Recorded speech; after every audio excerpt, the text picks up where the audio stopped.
Estamos mudando o nosso estúdio do Rio de Janeiro para Portugal e mesmo sem ter o visto ainda, a gente precisa de uma casa. No vídeo de hoje, vamos falar como é que conseguimos alugar sem ter fiador, nem precisar pagar muitos aluguéis adiantados. Também vamos mostrar a casa e quanto pagamos por ela. Pesquisamos primeiro no Idealista, que é a plataforma mais famosa de lá, ou pelo menos uma das. Só que assim, os proprietários estavam pedindo fiador, imposto de renda, caução de 6 meses, às vezes de 1 ano. Impossível, você teria que pagar tudo. E é uma casa, assim, temporária, que a gente só vai ficar para se estabelecer lá em Portugal. Até que a gente encontrou a Uniplaces. A Uniplaces é uma plataforma para alugar a casa para estudante, porque normalmente lá na Europa eles às vezes mudam do país de origem para fazer faculdade em outro lugar. Isso é muito comum. Parece muito com o Airbnb, mas é para longas estadias. O mínimo é 15 dias, mas normalmente o pessoal fica ali 6 meses, que a gente viu muito ficando 3 meses, e no nosso caso a gente vai ficar 1 ano. Essa plataforma ajudou a gente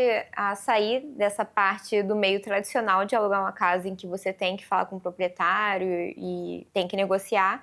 Na plataforma é muito mais simples, assim, é difícil se você quer negociar um aluguel ali, se você quer baixar um pouquinho o preço, não tem como fazer isso, mas ao mesmo tempo não tem nenhuma complicação, porque é tipo um Airbnb, você simplesmente vai lá e aluga. É claro que você tem que pagar uma taxa para a plataforma, e assim, é uma taxa alta, pelo menos pra gente, foi uma taxa de 700 euros. Apesar de ser mais prático e com muito menos burocracia, ainda tem um processo do proprietário, ele tem que te aceitar. Então, assim, você envia uma candidatura, fala um pouco ali sobre você, anexa alguns documentos e ele precisa gostar da sua cara. Ele precisa te aceitar para poder alugar para você. E diferente de todos os outros lá no Idealista, que vão pedir no mínimo 3 meses de caução, lá eles só pedem 1 mês de caução.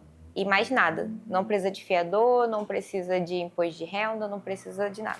Já dentro da plataforma, nós tínhamos alguns critérios para encontrar a nossa casa ideal. E o primeiro deles é a localização. Diferente da casa, o estúdio eu prefiro escolher lá, presencialmente, porque é um lugar que a gente vai passar mais tempo. O aluguel vai ser de no mínimo 3 anos. Então o estúdio a gente vai esperar para agendar e visitar presencialmente, mas a gente já sabe que ele com certeza vai ser no centro do Porto. Então a nossa casa vai ter que ser no centro do Porto também. Mas dentro disso, a gente montou uma listazinha de coisas que a gente queria que tivesse na casa e organizamos em ordem de prioridade.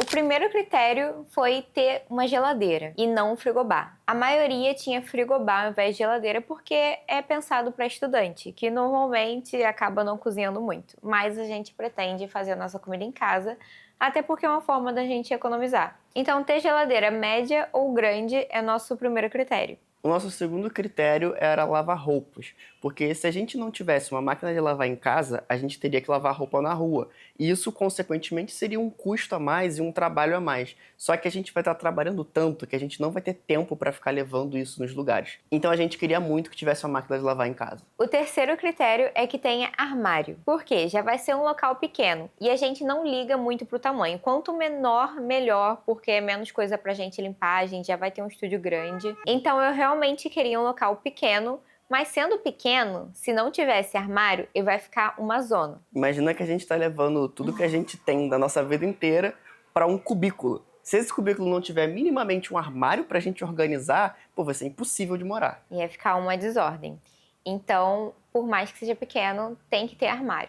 Agora, as coisas que não são eliminatórias. Não precisa ter, mas seria um grande diferencial pra gente ali na hora de selecionar a casa. Ter um ar-condicionado e aquecedor, porque a gente imagina que provavelmente a gente ia querer comprar um desses dois ali.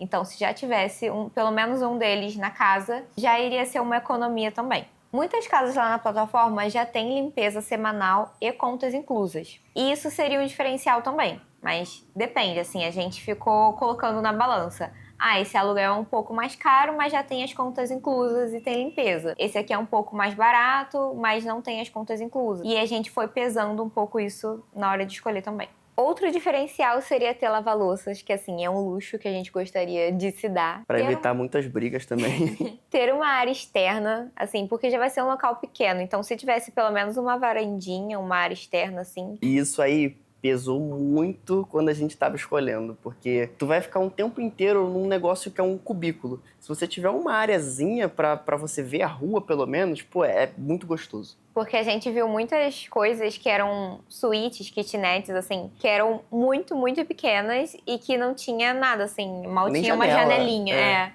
E aí ter uma área externa também é um diferencial. E um outro problema de casas pequenas, como a cozinha e o quarto normalmente vêm um de frente pro outro, o cheiro da sua comida vai ficar empesteado ali pelo cômodo inteiro, pela casa toda.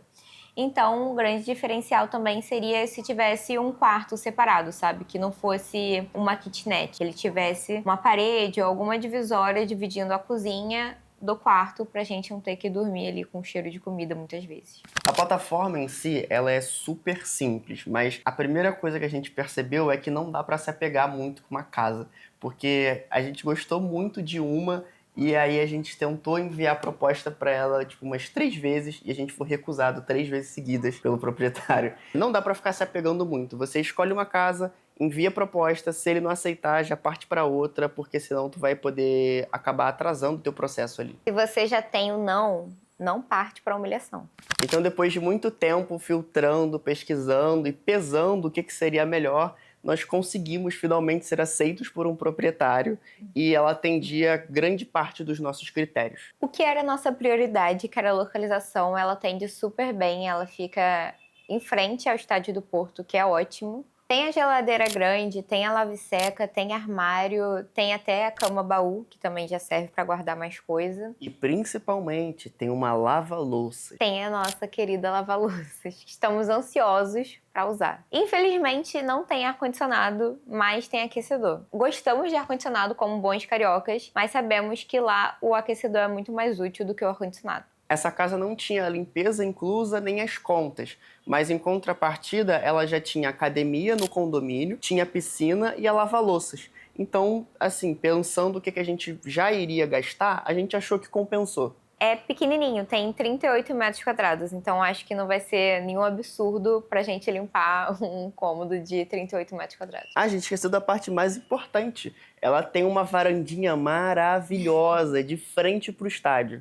Tem a varandinha, que é uma varandinha ótima. Então, para ter essa casinha dos nossos sonhos, a gente precisou pagar o primeiro aluguel, e o aluguel dessa casa era 1.000 euros. A gente precisou também, como já falamos, dos 700 euros da plataforma. E quando nós chegarmos lá, vamos precisar pagar um depósito de segurança, que é o equivalente ao último aluguel. No próximo vídeo, a gente quer trazer a nossa planilha, que a gente mapeou ali o quanto a gente vai gastar nos primeiros meses morando lá, tanto no pessoal quanto no profissional. E foi mais ou menos daí que a gente tirou o quanto a gente precisaria arrecadar para levar de dinheiro para lá. Dentro desses custos, a gente tentou ser o mais realista possível e agora é a gente esperar tudo dar certo, viajar e a gente ver se a gente conseguiu fazer uma boa previsão ou não. A gente pretende fazer um vídeo lá já, fazer essa comparação, né, do quanto que a gente estava pretendendo gastar ali e quanto que a gente realmente gastou. A gente sabe que sempre tem imprevistos e a gente sempre acaba gastando um pouquinho mais do que deveria. Então, no próximo vídeo vai ter a previsão e futuramente a comparação do quanto que a gente realmente gastou. Amor, hoje não tem a Jasmine pra dar tchau. É. Então já deixa o like, se inscreve e acompanha toda a nossa jornada. Tchau!